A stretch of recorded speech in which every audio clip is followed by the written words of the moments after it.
Fit लग रहा है, फिट एलिजिबल है, हाँ, क्रेडिबल बनाने की जिम्मेदारी हमारी। ओके, यानी अब उसके अंदर जो कमियां हैं उसको हम पूरा करेंगे। एग्जैक्टली, हाइट मैं नहीं बढ़ा सकता, हाँ, ठीक है, तो आप ये समझ के चलिए कि अगर आपकी हाइट कम है, कई इंस्टीट्यूशन ये भी करते हैं कि हम आपको दवाई दे देंगे, आपकी हाइट हम बढ़वा देंगे। अगर इतना अच्छा होता तो मैं बोलता हूँ कि एक साइड में दवा खाला खोलना ज्यादा अच्छा होगा। तो हाइट मैं नहीं बढ़ा सकता, पर अगर आपका हाइट, हेल्थ, वेट प्रोपोर्शनेट है। नमस्कार साथियों, आज हमारे इस पॉडकास्ट शो में बहुत ही इम्पोर्टेंट गेस्ट हमारे बीच में हैं। इम्पोर्टेंट इसलिए कहूँगा क्योंकि वो जिस इंडस्ट्री से बिलोंग करते हैं और जिस इंडस्ट्री में उन्होंने अभी तक अपना समय बिताया है, बेसिकली उनके बारे में अगर मैं आपको बताऊं तो उनको इस इंडस्ट्री का 15 साल का अनुभव है, राइट। और वो इंडस्ट्री बहुत ही डिफरेंट इंडस्ट्री है जिसके बारे में लोगों को पता नहीं होता है, और जिन लोगों को पता है उसके बारे में उन्हें अवेयरनेस की कमी है। सो आइए हम उस स्पेशल गेस्ट से आपकी आज मुलाकात करवाते हैं। And thank you so much and warm welcome to Harshdeep sir. Thank you so much. Thank you so much ji. सबसे पहले थोड़ा सा आप शॉर्ट इंट्रो दे दें, इसके बाद में हमारे क्वेश्चन आंसर की सीरीज को हम स्टार्ट करेंगे। चलिए, सबसे पहले धन्यवाद, आपने मुझे अपने पॉडकास्ट चैनल में बुलाया। Thank you so much for that thing. मेरा नाम हर्षदीप खनूजा है, I am the founder of Aerodreams aviation academy. हम एयरलाइंस के लिए जो बच्चे अपना करियर बनाना चाहते हैं एयरलाइन इंडस्ट्री में, उन्हें हम लोग ट्रेनिंग प्रोवाइड करते हैं। Very nice. मैं खुद इस इंडस्ट्री से हूँ, पिछले 16 साल से मैं एविएशन इंडस्ट्री से जुड़ा हुआ हूँ। I worked as a cabin crew, मैं खुद कैबिन क्रू रह चुका हूँ। उसके बाद रिक्रूटमेंट और साथ साथ एविएशन ट्रेनिंग में पिछले 9-10 सालों से इन्वॉल्व हूँ। और भगवान की दया से काफी बच्चे हैं जो अपने अपने सपनों की जो बोल सकते हैं उड़ान है, वहां तक हमारे थ्रू पहुंच चुके हैं। वेरी नाइस, बहुत अच्छा। और दूसरी चीज ये कि हम लोग जब किसी का भी पॉडकास्ट करते हैं तो उनके बारे में थोड़ा सा रिसर्च तो करते हैं जी। तो आपके बारे में भी काफी हमने रिसर्च की, तो रिसर्च में हमने पाया कि आपने काफी स्टूडेंट्स को प्लेसमेंट करवाया है और आपका जो इफेक्ट है, पढ़ाने का जो तरीका है, बहुत ही अच्छा है। तो एक चीज जानना चाहूंगा कि इस साल जैसे मान लो 2022 में आपने कितने सिलेक्शंस दिए हैं स्टूडेंट्स के, उसके बाद में और भी क्वेश्चंस है जिनको मैं पुट करूंगा। सी एविएशन इंडस्ट्री कहीं ना कहीं कोविड की वजह से बहुत स्ट्रगल की। कोविड के दौरान जहाँ सारी दुनिया ठप पड़ी थी, वहीं पे लोगों का ट्रैवलिंग कम हो गया था, इसकी वजह से एविएशन इंडस्ट्री भी स्ट्रगल कर रही थी। पर जैसे ही कोविड हटा, there was a boom in this industry. बहुत सारी एयरलाइंस हैं जिन्होंने ग्रोथ के बारे में सोच रखा था, एक्सपेंशन के बारे में सोच रखा था, जिसकी वजह से बेशुमार वैकेंसीज बनी। उन वैकेंसीज का फायदा ये हुआ कि जितने इंटरव्यूज हुए उसके बेसिस पे हमारे जो बच्चे तैयार हो रहे थे या हो चुके थे, उन सबको हमने इंटरव्यूज के लिए भेजना शुरू किया। And last year I can proudly say that in our zone in Central India, we have achieved the highest number of placement ratio in Central India, which is a very big thing.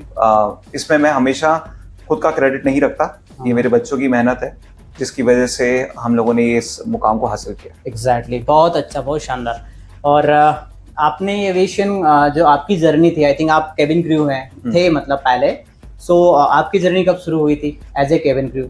सी मैंने 2006-07 में अपनी journey शुरू की। Okay. With God's grace, I am the first Sikh to become a cabin crew in Central India. Okay. बहुत difficult, थोड़ा सा challenging रहा क्योंकि अवेयरनेस की कमी होती है। तो पेरेंट्स को कन्विंस करना, सोसाइटी को उस चीज के लिए कन्विंस करना कि आप क्या करना चाहते हो। लोगों को जब तक आप कुछ अचीव नहीं करते, लोग आपके ऊपर भरोसा कम करते हैं, विश्वास कम करते हैं। But yes, luckily with God's grace 2006-07 में मैं कैबिन क्रू बना और it was a wonderful journey, it was a journey of a life time. आज मैं कैबिन क्रू नहीं हूँ, बट यस मैं क्या कह सकता हूँ कि मेरे डीएनए में आज भी वो क्रू वाली लाइफ मौजूद है। एग्जैक्टली, बहुत सही है। और एक क्वेश्चन मेरे माइंड में मतलब रेज होता है, और बहुत सारे बच्चों ने, जैसे हमने अनाउंसमेंट किया था कि हर्षदीप सर आने वाले हैं, तो एक क्वेश्चन बच्चे ने पूछा, सर ये एविएशन होता क्या है? तो मैं एज ए केबिन क्रू, अगर आप हैं और थे भी, तो मैं आपसे पूछना चाहूंगा कि क्या होता है, बेसिक शब्दों में अगर हम बोले तो एविएशन क्या होता है? जी, एविएशन बहुत बड़ा अपने आप में फील्ड है। उस एविएशन के अंडर एजुकेशन फील्ड है ऐसा। जी, अब जैसे एजुकेशन है, आप एजुकेशन के अंदर मेडिकल भी आएगा, लॉ भी आएगा, आर्ट्स भी आएगा, कॉमर्स भी आएगा, साइंस भी आएगा। तो एजुकेशन को आप डिफाइन नहीं कर सकते, एविएशन भी अपने आप में डिफाइन नहीं की जा सकती। बट जो हम बात करते हैं, जो फैसिनेशन होता है, फॉर एग्जाम्पल अगर मैं आपको एक छोटा सा एग्जाम्पल से समझाऊं, एविएशन में रॉकेट साइंस भी आता है, सैटेलाइट भी आती है, हेलीकॉप्टर्स भी आते हैं, एयरफोर्स भी आती है, और कमर्शियल एयरलाइन इंडस्ट्री भी आती है। ड्रोन आज की डेट में जो नई नई टेक्नोलॉजी है, ड्रोन भी आ चुकी है, ये सब एविएशन का पार्ट है, मतलब जो स्पेस से रिलेट करती है। Yes we can say that something, जो चीज उड़ रही है, जो चीज है वो एविएशन के अम्ब्रेला में आती है। उसमें से जिस चीज के लिए हम लोग एक्सपर्टी हैं वो है एयरलाइन इंडस्ट्री। एयरलाइन इंडस्ट्री में भी कमर्शियल एयरलाइन इंडस्ट्री, अब इसके अंदर कैबिन क्रू, ग्राउंड स्टाफ एक हॉट पीस ऑफ केक रहे हैं हमेशा से। हर बच्चे, हर लड़के लड़की, यंगस्टर्स का हमेशा सपना होता है वो किसी ना किसी तरह से इधर कैबिन क्रू, एयर होस्टेस के रूप में काम करें या ग्राउंड स्टाफ के रूप में वो एयरपोर्ट पे अपनी जॉब करें और अपना करियर बनाएं।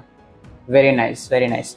ठीक है, और दूसरा क्वेश्चन ये है कि जैसे एविएशन की अगर अपन बात करें या एयरलाइन की बात करें तो मुझे लगता है कि इसमें 2 या 3 रोल होते होंगे, जैसे एज ए पायलट या फिर ग्राउंड स्टाफ या कैबिन क्रू। ठीक है, तो इन तीनों को अगर अपन सरल शब्दों में डिफाइन करें कि क्या क्या काम इनके होते हैं बेसिकली।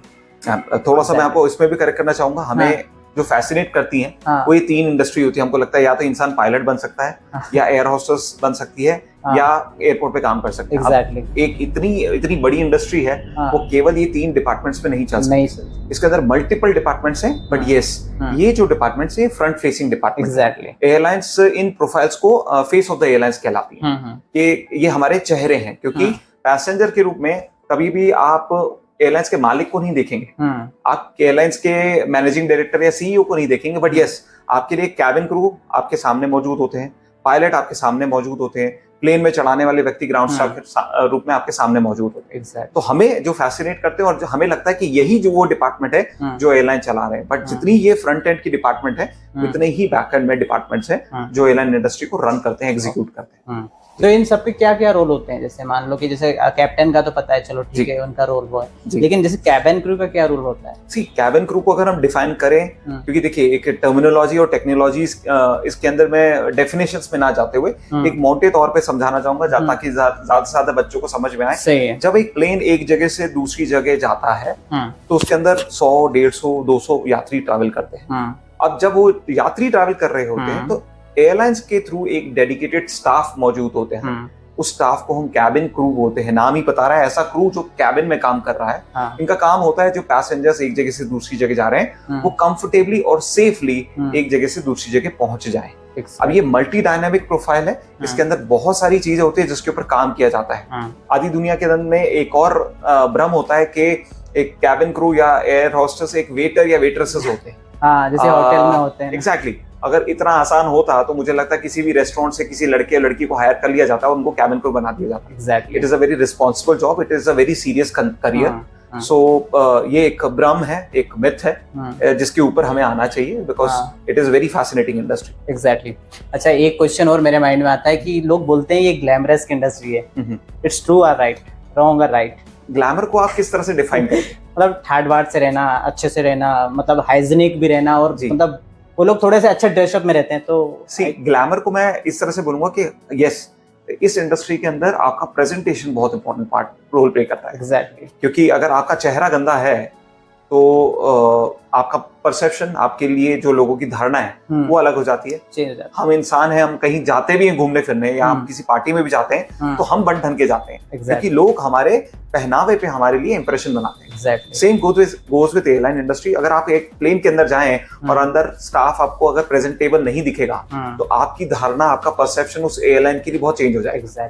तो वहां से प्रेजेंटेशन बनता है, प्रेजेंटेशन से ग्लैमर बनता है, क्योंकि यस लोगों को अच्छे चेहरे, अच्छे प्रेजेंटेबल लोग देखने में अच्छा लगता है। Yes, it is somewhere a glamorous industry, but yes it is a very responsible industry at the same time as well. Exactly.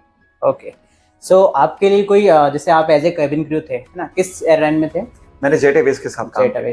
तो अभी चल रहा है वो? नहीं, जेट एयरवेज किसी रीजन से अभी सस्पेंडेड है। अच्छा। अभी उसके ऑपरेशंस होल्ड पर हैं, बट यस बहुत सारी एयरलाइंस हैं आज की डेट में जो इंडिया में। तो आपके लिए कोई ऐसी मेमोरेबल फ्लाइंग जो जिसमें कुछ ऐसा हुआ हो कि मतलब वो मेमोरेबल रह गई आपके लिए, एवरग्रीन हमेशा के लिए? सी इंसिडेंट्स बताने बैठे तो शायद लंबी से लंबी पॉडकास्ट हो जाएगी, बट यस मैं इसमें एक बात कहना चाहूंगा। इंसिडेंट्स कैबिन क्रू की लाइफ में जब मैं फ्लाई करता था तब की बात अलग थी। जब मैं फ्लाई करके हटा तब मैंने एक रियलाइज किया कि I can be a very good grandfather. Reason is one कि हमारे पास अपने पोते पोतियों को सुनाने के लिए बेहद सारी कहानियां होती हैं। एग्जैक्टली। कैबिन क्रू की इंडस्ट्री में अगर बोला जाए तो every day is a new day.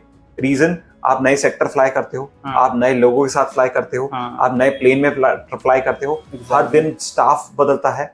तो आपकी लाइफ में इतनी सारी चीजें होती हैं कि अगर हम उनको रिकॉल करें तो हमारे पास हर दिन की एक नई स्टोरी है। It is one of the most happening, जो हम वर्ड बोलते हैं ना हैपनिंग क्यों होता है? क्योंकि अगर आप किसी भी इंडस्ट्री में काम करें, डिपार्टमेंट में काम करें, तो एक ऑफिस होता है, एक ही स्टाफ होता है, एक ही कैबिन होता है, एक ही तरीके का जॉब होता है। यहाँ पे हर चीज हर दिन बदलती है। इसलिए इसे हैपनिंग इंडस्ट्री के नाम से भी जाना जाता है, बिकॉज करने के लिए बहुत कुछ है और वैरायटी में करने के लिए बहुत कुछ। That's great.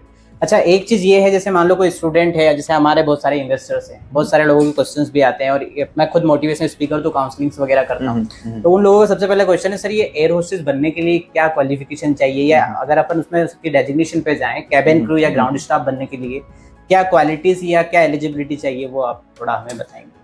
अब हर इंडस्ट्री का अपना अपना एक क्राइटेरिया होता है, मापदंड होता है। वैसे ही एविएशन इंडस्ट्री का भी है, पर बहुत सिंपल है।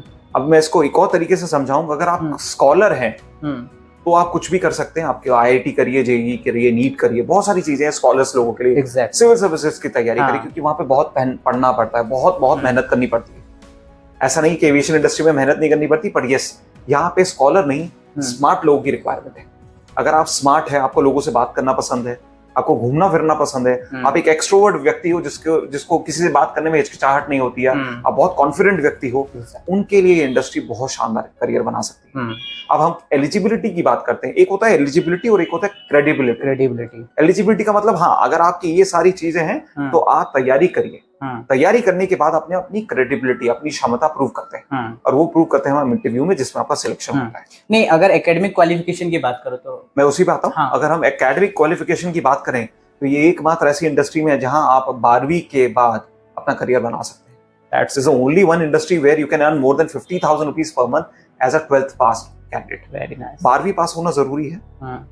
कोई परसेंटेज का क्राइटेरिया नहीं, कोई स्ट्रीम का क्राइटेरिया नहीं। आप हिंदी मीडियम से हो, इंग्लिश मीडियम से हो, आपका physics, chemistry, math, science, accounts कुछ भी हो, बस आपकी हाइट एज अ मेल, अगर हम बात करें लड़कों की हाइट 170 सेंटीमीटर के ऊपर और लड़कियों की हाइट 155 सेंटीमीटर के ऊपर होनी चाहिए। ओके, ये एक बेसिक क्राइटेरिया है। इसके अलावा जैसे कई बच्चों के होते हैं कि सर ये तो है, इसके अलावा क्या चाहिए, तो उसके लिए हम लोग जनरली बच्चों को फ्री करियर काउंसलिंग के लिए हमारे सेंटर बुलाते हैं। हम उनका एग्जामिनेशन करते हैं, उनका असेसमेंट करते हैं, और उसके बेसिस पे जिस चीज के लिए वो फिट होते हैं हम उसके बारे में उनको गाइड करते हैं। ओके, चलो ये तो क्वालिफिकेशन की बात हुई, लेकिन उनको एक स्पेसिफिक क्या ट्रेनिंग प्रोवाइड करें, या मार्केट में मतलब जैसे आपकी एकेडमी एरोडेंस, आप किस तरह की ट्रेनिंग उनको प्रोवाइड करते हैं तो उनको प्लेसमेंट मिलता है? ठीक है, इससे पहले मैं एक और चीज ऐड करना चाहूंगा। हमने जो बात कही थी वो एयर होस्टेस की एयर होस्टेस या कैबिन क्रू के लिए थी।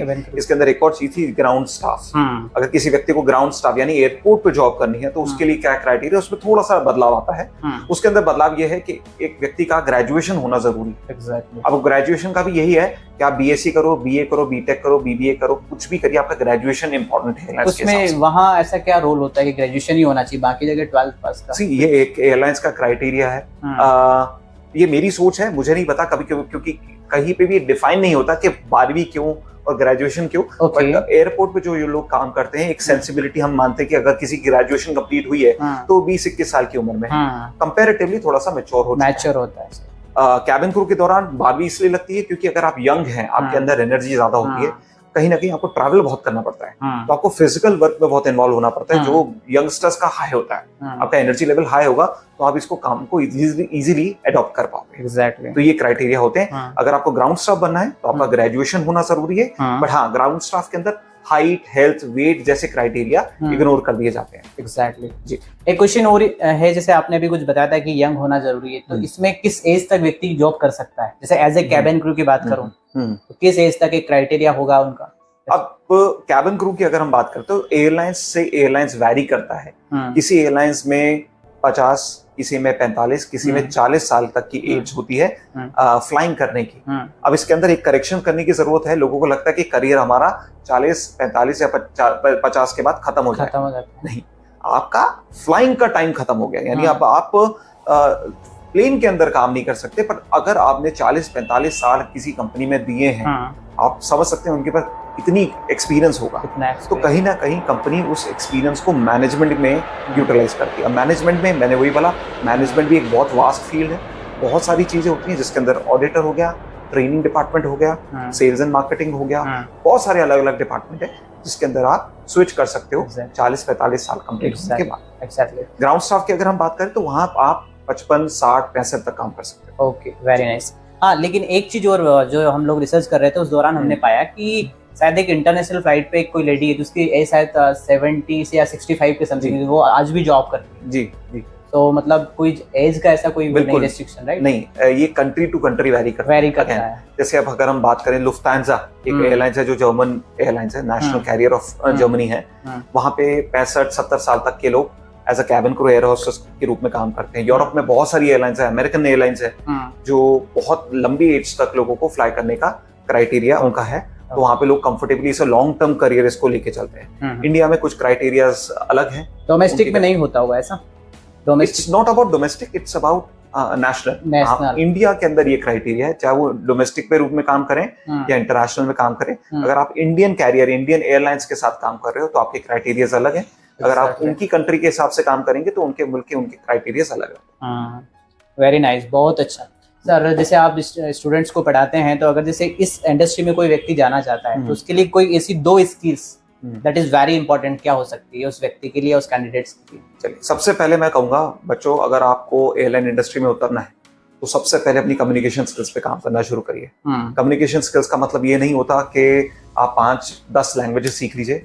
आप हिंदी और इंग्लिश पे ही अपने जो 2 बेसिक लैंग्वेजेस उन्हीं पे काम करिए, पर हिंदी और इंग्लिश को ऐसा सब्जेक्ट लेना छोड़ दीजिए। क्योंकि हम जब स्कूल में होते हैं तो हम हिंदी और इंग्लिश को एक सब्जेक्ट के नजरिए से देखते रहते हैं। Exactly. आप उसको एक एज अ लैंग्वेज के नजरिए से देखना शुरू करिए, बिकॉज वो आपको कहाँ ले जाएगी आपको पता नहीं है। मैं किसी भी पढ़ाई को, हमारे एजुकेशन सिस्टम को अंडर एस्टिमेट नहीं करता, पर मैं हमेशा एक बात बोलता हूँ बच्चों को कि कोई भी इंटरव्यू में आपसे आपका सिलेबस नहीं पूछेगा, चाहे आप ग्रेजुएशन करें चाहे आप कुछ भी करिए, पर आपसे हिंदी और इंग्लिश में बात जरूर करेगा। अगर आपका हिंदी और इंग्लिश में कम्युनिकेशन कमांड अच्छा नहीं है तो कहीं ना कहीं आप एक वीक कैंडिडेट बन जाएंगे। तो सबसे पहला एलिमेंट जो आता है आपका, वो आपका कम्युनिकेशन स्किल्स आता है। हिंदी और इंग्लिश पे बहुत जोर डालिए। दूसरा, अपनी फिजिकल एबिलिटी का बहुत ख्याल रखिए, क्योंकि एक उम्र तक आपकी हाइट बढ़ती है। मैंने बताया था 155 सेंटीमीटर लड़कियों की और 170 सेंटीमीटर लड़कों की। अगर आपकी हाइट इतनी नहीं है, आप चाहे कितने भी अच्छे कैंडिडेट क्यों ना हो, आपकी इंग्लिश बहुत अच्छी हो, आपको नॉलेज बहुत हो, एयरलाइंस आपको नहीं लेंगी। तो मैं हर बच्चे को ये बोलता हूँ कि अगर आप फ्यूचर में, जैसे मेरे पास कई बच्चे आते हैं 10th में भी इंक्वायर करते हैं, 11th में भी करते हैं, 12th में भी करते हैं, तो हर किसी को मैं एक ही राय देता हूँ कि अपनी फिजिकल एबिलिटी पे बहुत काम करिए, अपनी हाइट बढ़ाइए, अच्छा खाइए, अच्छी एक्सरसाइज करिए, अपना ध्यान रखें और अपनी कम्युनिकेशन स्किल्स पे काम करिए। अगर आप यहाँ तक पहुंच जाते हैं उसके बाद आप हमको संपर्क कर सकते हैं। आगे की जो जंग है वो हम संभाल लेंगे। डेफिनेटली, बहुत शानदार, वेरी नाइस। तो फर्स्टली चीज ये है कि आपको कम्युनिकेशन पर फोकस करना है, that is all about the personality grooming, of course, है ना? मतलब पर्सनालिटी पे आपको पूरी तरह से काम करना पड़ेगा, इंटरनल और एक्सटर्नल दोनों। बिल्कुल, एग्जैक्टली। लेकिन जैसे बहुत सारे लोग बोलते हैं क्राइटेरिया में नहीं भी हो तो कम ज्यादा थोड़ा चलता है क्या, ऐसा हो जाता है क्या? नहीं, ये या इनके एक सेकंड जी, जैसे उन लोगों के जो इंटरव्यूज लेते हैं वो लोग, तो ये एक फुली स्ट्रिक्टली उनके इंस्ट्रक्शन होते हैं कि इतनी एज, इतनी हाइट और ये सारी चीजें चाहिए, या कुछ उनको मतलब कुछ ऐसा हो जाता है एडजस्टमेंट टाइप, ऐसा होता? नहीं, एडजस्टमेंट नहीं होता। एयरलाइंस इंटरव्यू से पहले ही अपनी वेबसाइट्स पे सारा क्राइटेरिया डाल देती है। अगर आप उस क्राइटेरिया में फिट नहीं बैठ रहे तो आई डोंट थिंक कोई भी एयरलाइन आपको सिलेक्ट करेगी। अब कम्युनिकेशन स्किल्स का क्राइटेरिया नहीं होता, वहां पे कोई परसेंटेज नहीं है। वो ये बोलेंगे कि you should have an excellent command over English and Hindi.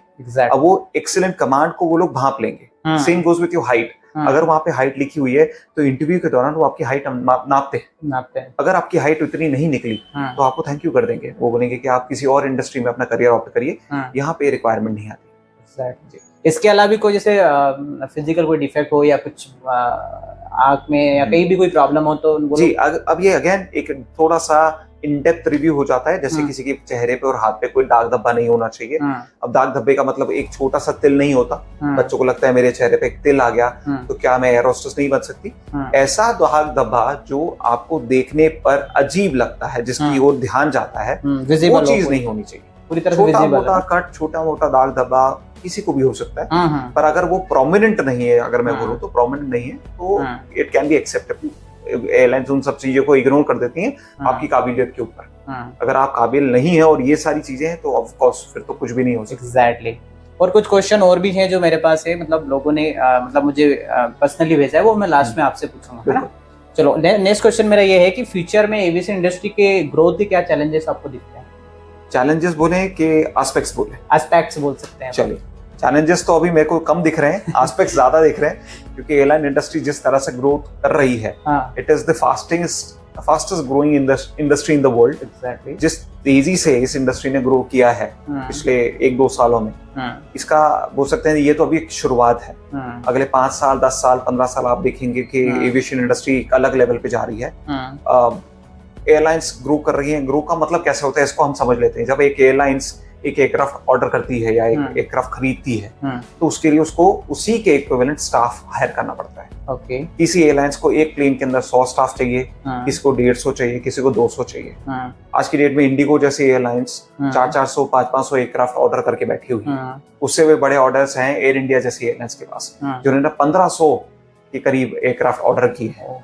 आज हमारे इंडिया के अंदर एयरपोर्ट्स की कमी पड़ रही है, क्योंकि प्लेन जैसी चीज को रोड पे पार्क नहीं किया जा सकता, इन्हें एयरपोर्ट पे ही पार्क करना पड़ता है।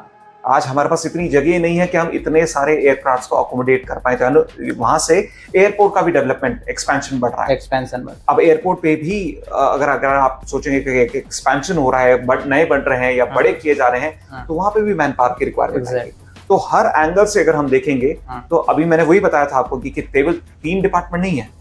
अब लोडर्स भी चाहिए, क्लीनर्स भी चाहिए, बैक ऑफिस भी चाहिए, कार्गो डिपार्टमेंट भी चाहिए, मैनेजमेंट भी चाहिए, बैक ऑफिस भी चाहिए, इलेक्ट्रिकल डिपार्टमेंट में भी। There are so many opportunities which will be coming in future in aviation industry. Problem आती है लैक ऑफ अवेयरनेस की।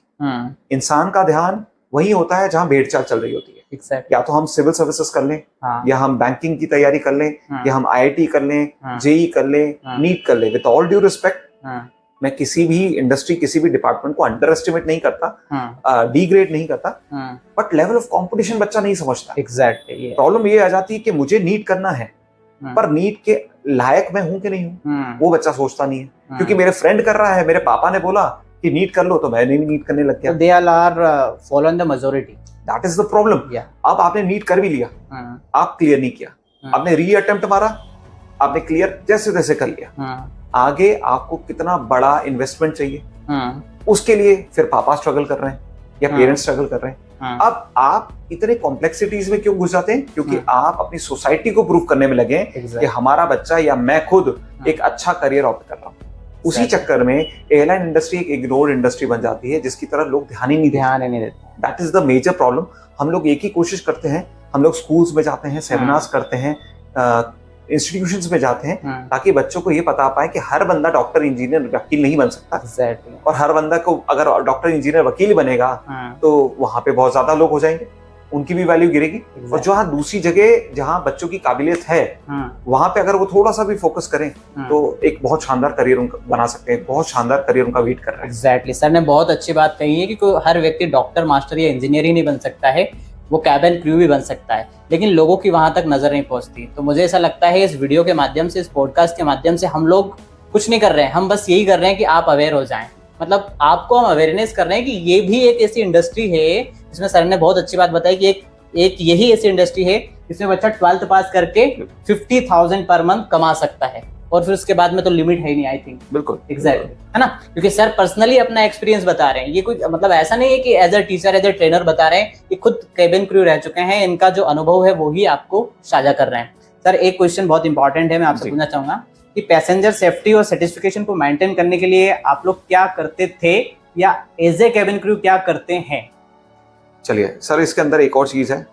हमारी जो एयरलाइन इंडस्ट्री है, ये पर्सन ओरिएंटेड इंडस्ट्री नहीं है, ये सिस्टम ओरिएंटेड इंडस्ट्री। अब पर्सन ओरिएंटेड और सिस्टम ओरिएंटेड में ये होता है कि अगर मैं पर्सन हूँ, तो मैं अपनी इच्छा के मुताबिक काम करूंगा, मैं अपनी इच्छा के हिसाब से अपने डिसीजंस लूंगा। सिस्टम ओरिएंटेड ये होता है कि एक सिस्टम बना हुआ है, आप हो चाहे मैं हूँ, हमें उस सिस्टम के मुताबिक काम करना पड़ेगा।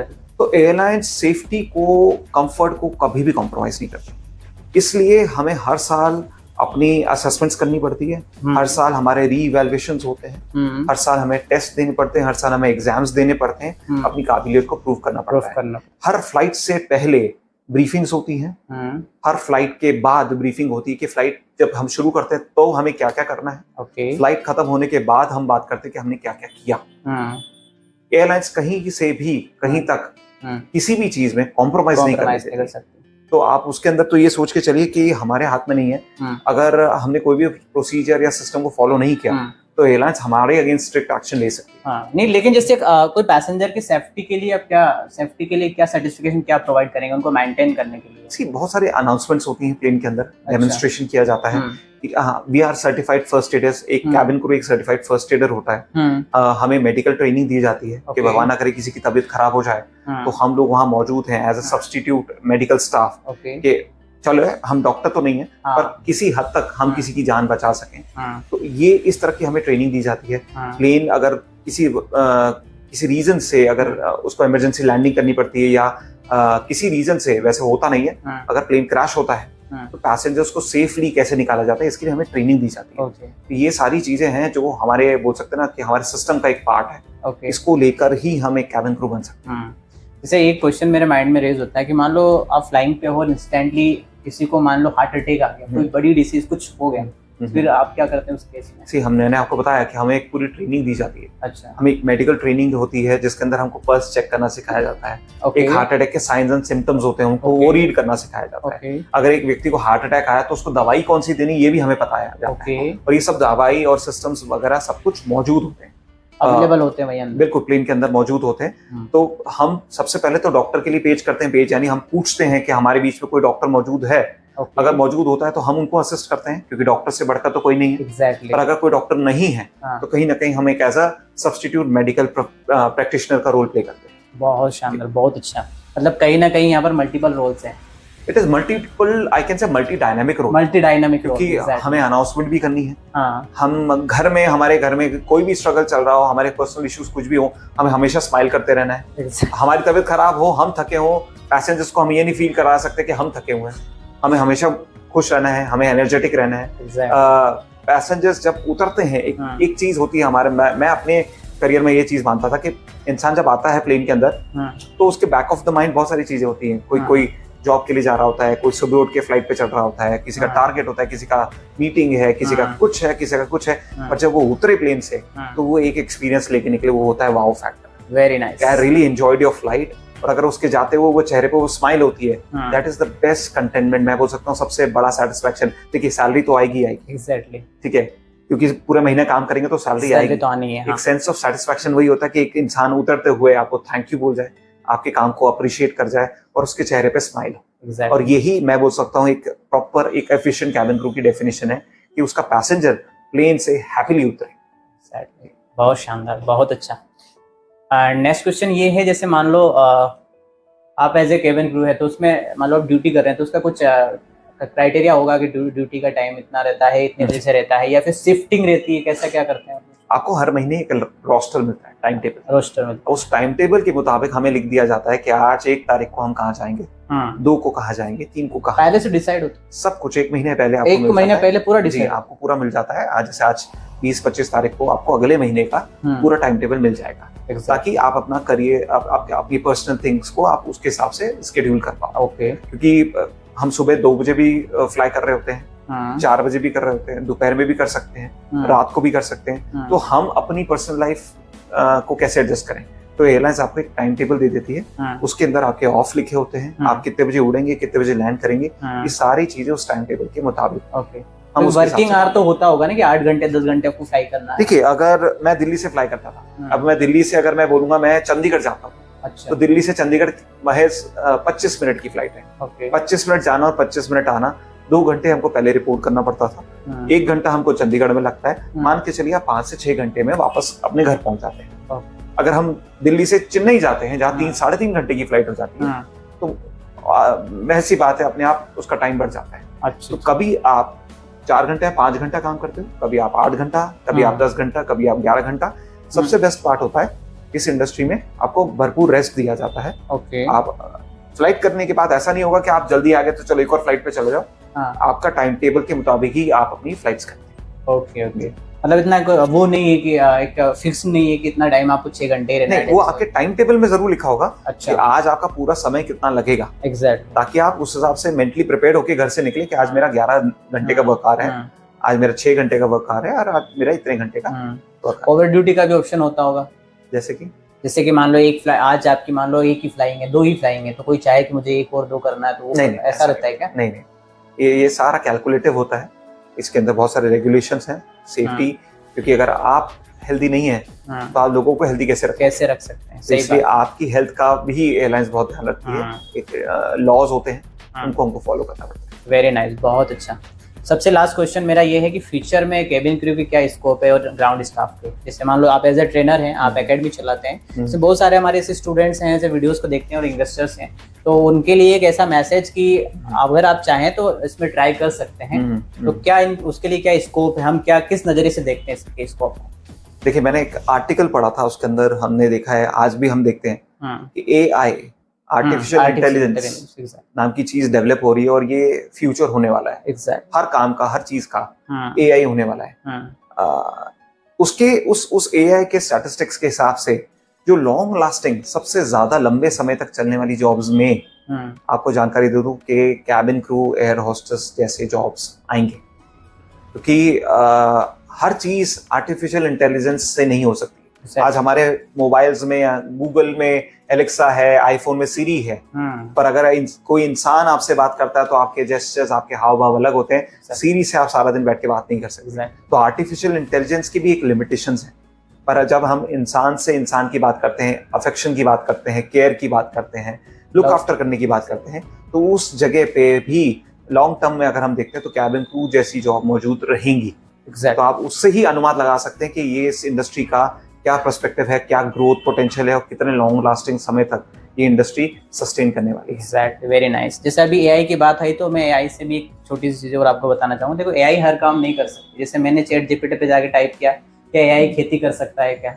बोले बिल्कुल खेती नहीं कर सकता है, क्योंकि खेती करना एक फिजिकल वर्क है जो कि एक किसान या एक ह्यूमन ही कर सकता है। मैं आपको बिल्कुल सही बोलूंगा, इस चीज के अंदर जो आर्टिकल मैंने पढ़ा था उसके अंदर एग्रीकल्चर भी था। हाँ, आपके पास इक्विपमेंट्स आ सकते हैं अच्छे से अच्छे, एडवांस इक्विपमेंट्स, आप टेक्निकल बहुत अच्छी फर्टिलाइजेशंस भी कर सकते हैं, बट आज आके आपको एक ह्यूमन की जरूरत तो पड़ेगी अगर आपको खेती करनी है। वैसे ही ह्यूमन की जरूरत एज अ कैबिन क्रू और एयरलाइन इंडस्ट्री को भी पड़ेगी। एग्जैक्टली, वेरी नाइस, बहुत शानदार।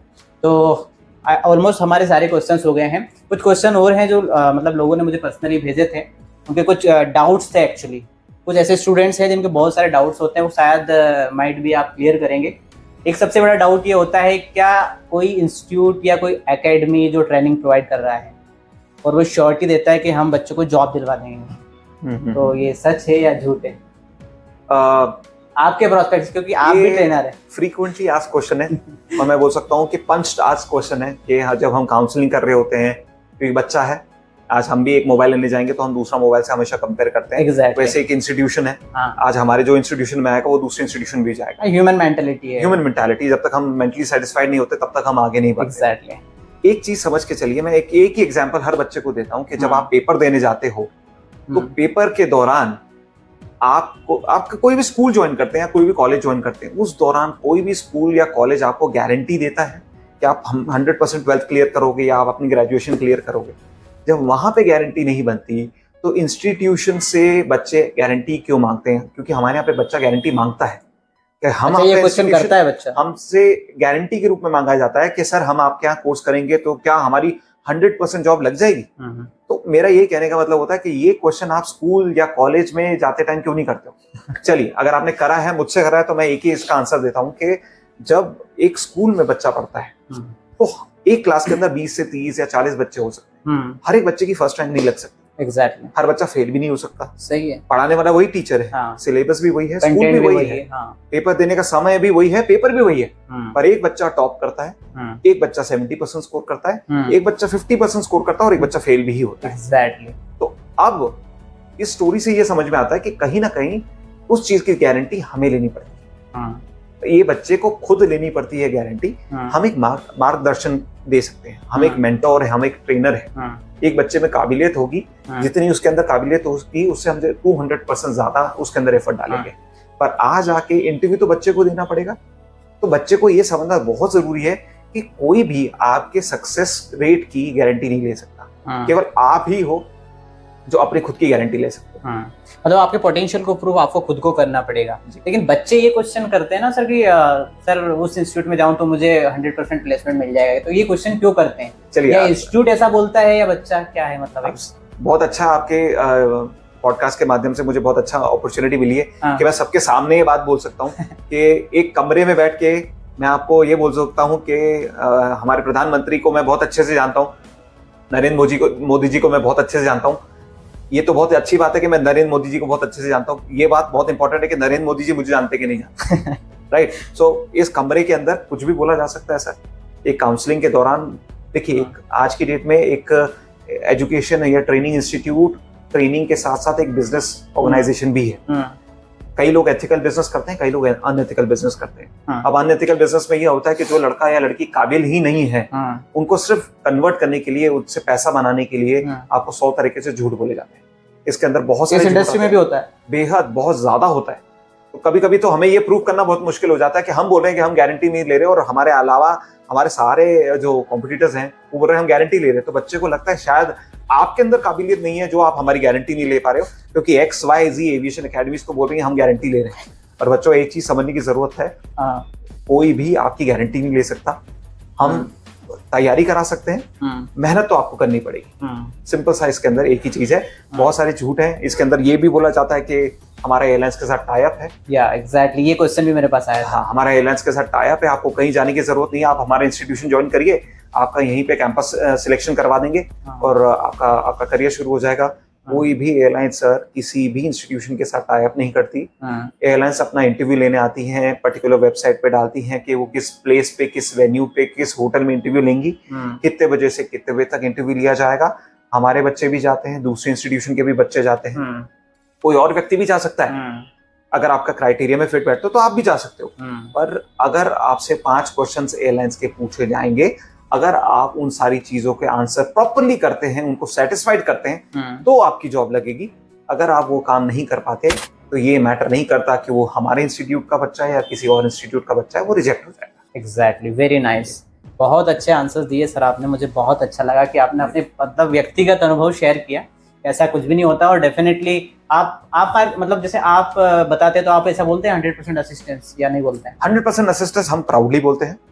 हम किस बेस पे बोलते हैं असिस्टेंस? इसलिए बोलते हैं कि जो बच्चा मेरे यहाँ काउंसलिंग करने आया है, वो मुझे उस इंडस्ट्री के हिसाब से फिट लग रहा है, फिट एलिजिबल है, क्रेडिबल बनाने की जिम्मेदारी हमारी। ओके, यानी अब उसके अंदर जो कमियां हैं उसको हम पूरा करेंगे। एग्जैक्टली। हाइट मैं नहीं बढ़ा सकता, ठीक है?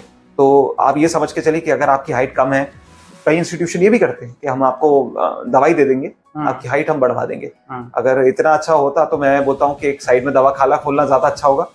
तो हाइट मैं नहीं बढ़ा सकता, पर अगर आपका हाइट, हेल्थ, वेट प्रोपोर्शनेट है, आपके अंदर कुछ कमी है, जैसे कम्युनिकेशन स्किल्स है, आपका नॉलेज है, आपका कॉन्फिडेंस है, आपको एयरलाइंस की नॉलेज की जरूरत है जिसकी बेसिस पे आपका इंटरव्यू होगा, ये सबको निखारना, इस सबको उभारना, इन सब के अंदर बच्चे को प्रोफेशन करना, ये हमारा काम। एग्जैक्टली। तो 100% जॉब असिस्टेंस बिल्कुल मैं प्राउडली कहता हूँ और मैं कॉन्फिडेंटली कहता हूँ हम देते हैं। एग्जैक्टली, मतलब कहीं ना कहीं आपको नॉलेज और स्किल पर काम करना बहुत ज्यादा जरूरी है। सर आप मुझे बताइए ना, 100% जॉब असिस्टेंस का मतलब क्या होता है? 100% जॉब असिस्टेंस का ये मतलब होता है कि आज बच्चे को हमने तैयार किया, उसके डॉक्यूमेंट्स कंप्लीट करवाए, उसको इंटरव्यू कहाँ देने जाना है वो बताना, अगर बच्चा रिजेक्ट हो जाता है तो उसकी प्रॉब्लम्स को फिर से समझना, उसकी कमियों के ऊपर फिर से काम करना, उसको दोबारा भेजना, और ये प्रक्रिया कब तक करना? जब तक बच्चा सिलेक्ट नहीं हो जाता। असिस्टेंस का मतलब ये होता है, जॉब असिस्टेंस यही मतलब होता है। इसका ये मतलब कभी नहीं हो सकता कि मैं आपके बिहाफ पे इंटरव्यू देने जा सकता हूँ। एग्जैक्टली। इसका मतलब ये नहीं हो सकता कि मैं आपके बिहाफ पे एक फोन लगवाऊं या मैं कहीं से कोई अप्रोच लगवाऊं जिसके बेसिस पे आपका जॉब मिल जाए। तो असिस्टेंस को बच्चे समझे, इस चीज को बच्चे भी समझे कि गारंटी और असिस्टेंस में क्या फर्क आता है। गारंटी का मतलब आपने यहाँ ज्वाइन कर लिया, अब आपका सिलेक्शन होगा ही होगा, ये पॉसिबल नहीं है। Exactly, that's true. देखो, असिस्टेंस का मतलब ये नहीं है कि वो कोई व्यक्ति आपका रेफरेंस लगा देगा या वो खुद इंटरव्यू देने जाएगा, ये सर ने अभी बताया। तो सबसे लास्ट मेरा एक क्वेश्चन यही रहेगा, आप थोड़ा शॉर्ट में बताएं कि जैसे हमारे बहुत सारे व्यूअर्स, यंगस्टर्स हैं, उनको अवेयरनेस के तौर पर, और मतलब जैसे अगर मान लो व्यक्ति अगर वो चाहे कि हम एविएशन में हमारा फ्यूचर ट्राई करें, तो उनके लिए आप कम से कम शब्दों में क्या कहना चाहेंगे? देखिए, सबसे पहले मैंने आपको बता दिया कि आप अपनी कम्युनिकेशन स्किल्स पे काम करिए, अपनी हेल्थ के ऊपर काम करिए। इसके अलावा कभी भी आपको जरूरत लगती है तो आप हमारे इंस्टीट्यूशन विजिट कर सकते हैं। इसका आपका कोई भी मिसलेनियस चार्जेस नहीं है, फ्री करियर काउंसलिंग है, फ्री एलिजिबिलिटी चेक है। अगर आप एलिजिबल होंगे हम आपको प्रेरित करेंगे आगे बढ़ने के लिए। आप अकेले मत आइए, अपने पेरेंट्स के साथ आइए, क्योंकि देखिए कभी कभार ऐसा होता है कि आप कुछ करना चाहते हैं पर पेरेंट्स की सोच उस मुताबिक नहीं होती। तो हम आपको भी पूरा काउंसिल करेंगे, आके पेरेंट्स को भी एजुकेट करेंगे कि ये इंडस्ट्री है क्या, इसमें करियर कैसे बनाया जाता है, इसके चैलेंजेस क्या है, इसके प्लस क्या है, इसके माइनस क्या है।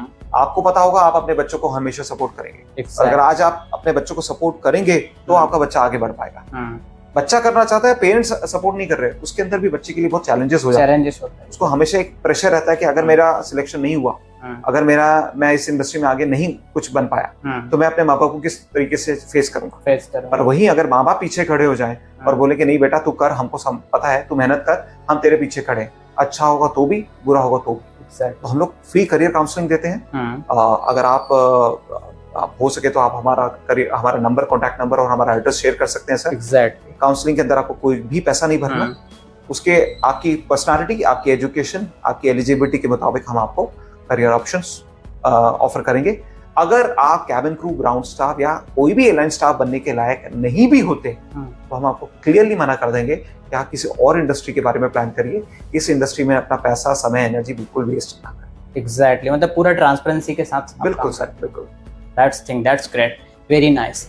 सो दोस्तों, काफ़ी कुछ सर ने बताया और काफ़ी कुछ सीखने को मिला, और मुझे भी पर्सनली बहुत सारी चीज़ें सीखने को मिली, क्योंकि मेरे भी बहुत सारे मिथ्स थे इस इंडस्ट्री को लेकर, और बहुत सारे लोगों के मिथ्स थे जो मैंने मेरे माध्यम से आपसे क्लियर कर लिए। And that's great. एंड इस पॉडकास्ट को हम यहीं समाप्त करते हैं। Thank you so much. Thank you.